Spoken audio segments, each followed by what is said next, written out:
My next guest takes on Joe Schilling at Bellator 210 on November 30th. It is Will Morris joining me here on the program for the very first time. Will, how are you?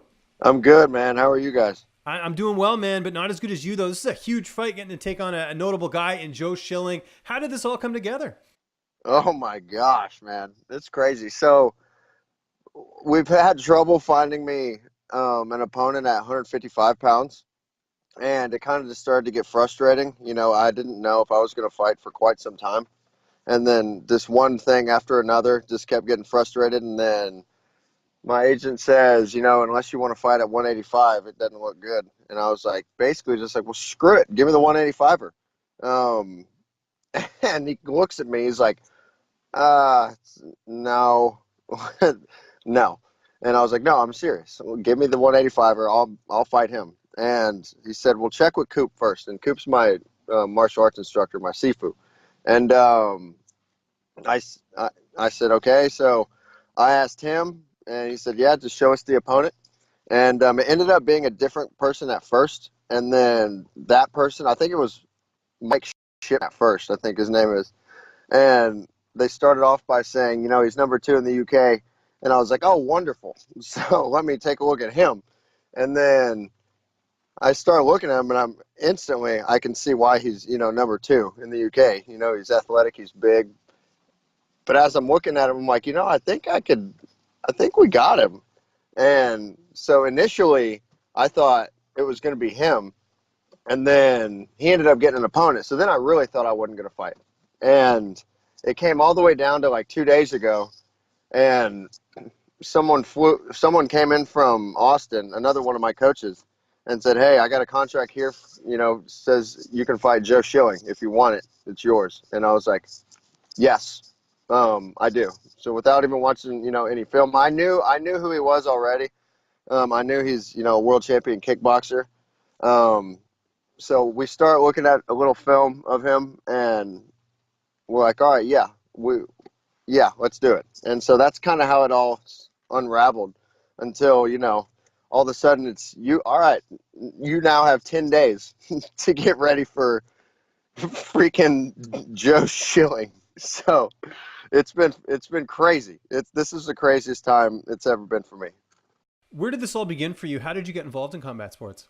So football was everything, my whole life. And after college, didn't work out with the draft. Didn't want to move my family to Canada. So just got on the wrestling mat again one day at a gym, a local gym here in Houston that I knew some of the wrestlers at, just from high school wrestling. And so I got on the mat, and then I start watching the MMA fighters, and I'm like, I think I could do this, not knowing anything other than that. And so fortunately, within that month, I met a guy named James Cooper, who's a world-renowned sports performance trainer.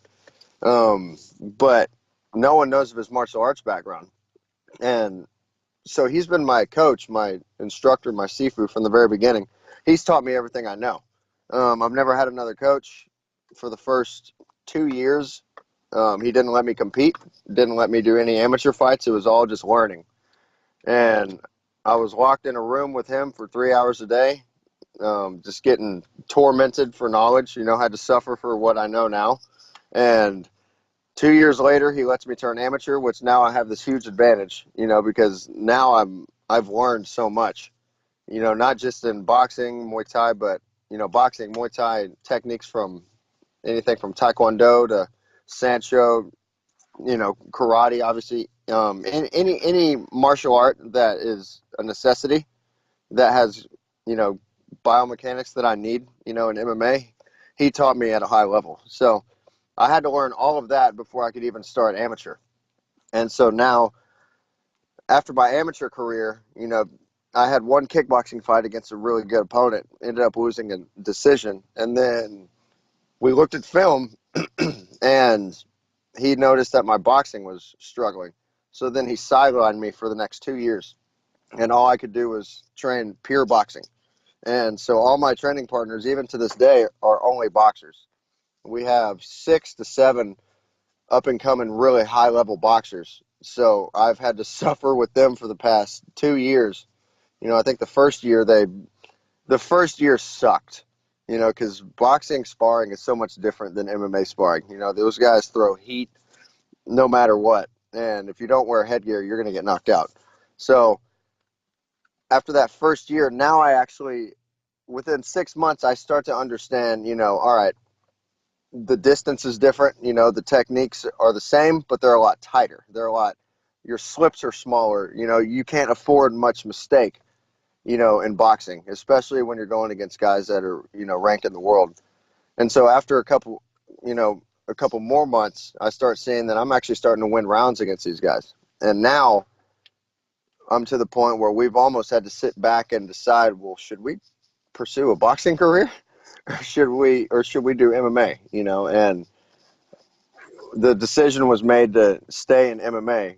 As much money as we think we can make and as high as we can take boxing, it was overwhelmed by the fact that no, we're still aiming for number one in the world in MMA. So that's kind of where it all began, and that's where still who I'm with and where I am today. So you don't train with any MMA fighters; it's all boxers. I have to sneak out every now and then, like a kid in his parents' house, to try and go over and get some MMA sparring at other places. But mostly everything I've done, I do MMA spar as well. Well, but it's only with guys that he allows me to spar against, and it's mainly so that he can oversee the work. Right. He To, doesn't to want give his assessment. It's not like you're right, being protected. It's like he right, wants you right, to right. develop properly. Yeah. Yeah, and the strategies and the terminology that I need to be familiar with when I'm in the cage is it needs to reflect how I train and practice too. So I do definitely do my fair share of just pure Muay Thai sparring, pure MMA sparring, and pure boxing sparring. I've talked to a lot of athletes who came from the football world and transitioned into martial arts. Eric Anders is a good example. He was a guy that competed at the NCAA level. The one thing I always hear is the conditioning is a lot different in MMA than in football. Did you find that as well? Oh God, yeah. No, it's so much different. The football, it's very fast twitch, very sudden, very you can control it. It's all controlled off set hut. So you're kind of familiar with when you have to explode, when you have to burst, and it only lasts maybe 9 seconds, and then you have a little bit of time to recover in between. So yes, it's different, but if I were to go back on the football field now, I would feel like I just started MMA. Right. Okay. Yeah. No, So I see what you mean. it's all how prepare your body. Okay. What obviously we know what Joe's going to bring to the table. We know what you're going to bring to the table. It's going to be a stand-up war. But how do you see this fight unfolding on the 30th? Oh man, I exactly what you said. Yes, I'm a wrestler. Yes, I have a very big wrestling background. I could use that whenever I want, but I I pride myself on beating someone based off their strengths. You know, I'd love to stand and trade. My plan is to stand and trade and make it an exciting fight. Make it more importantly, make it a high level educated fight. Something that people won't see as a brawl, but see as two world class guys. That have not just athleticism or just toughness, but more importantly, education.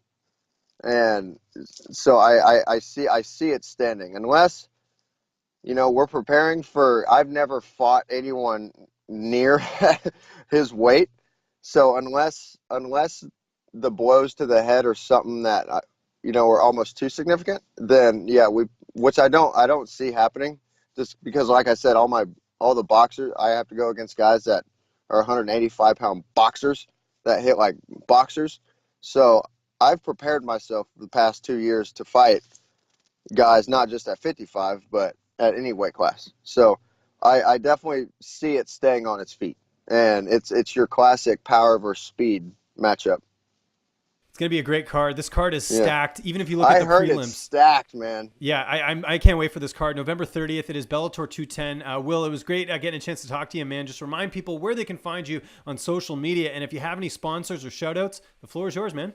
Yeah, man. You can find me on social media. It's _ Will Morris MMA. Um, that's Instagram. That you pretty much only find me on Instagram. Other than that, we've been working hard. I got a great team surrounding me. It's not just me that's going into any of my fights. I have a whole team, that I have someone monitoring my diet, to someone monitoring when I can nap, especially since we have to cram so much in 10 days. I'm in my car hiding from everyone right now. I'm shocked there's not someone watching me right outside my window right now. But we're definitely going to be prepared. It's going to be exciting. Just a couple shout outs. Obviously, my training partners I have to give a shout out to: Joe George, Darius, Christian, that annoying little fart, Marquise, Cedric, Danielle Chambers, obviously James Cooper, our instructor, Brian Kawano, my basically my life coach and my one of my best friends. Let's see, my coaches: Phil, Josh Lanier, my agent Matthew Dodge, obviously my parents, my son Ashton. Um, Not real. Oh, my sponsors: Total Nutrition here out of Houston. Great group of guys. Anyone has any questions, please contact me and I'll get you in touch with them immediately. Other than that, my only one other sponsor so far: Seawolf, one of my buddy's oil companies who's just killing it right now, Gage Mooring. So good luck to him and everything he's doing right now. But other than that, man, that's it. Stay tuned. I hope you guys enjoy the fight, which I think we all will. And that's it.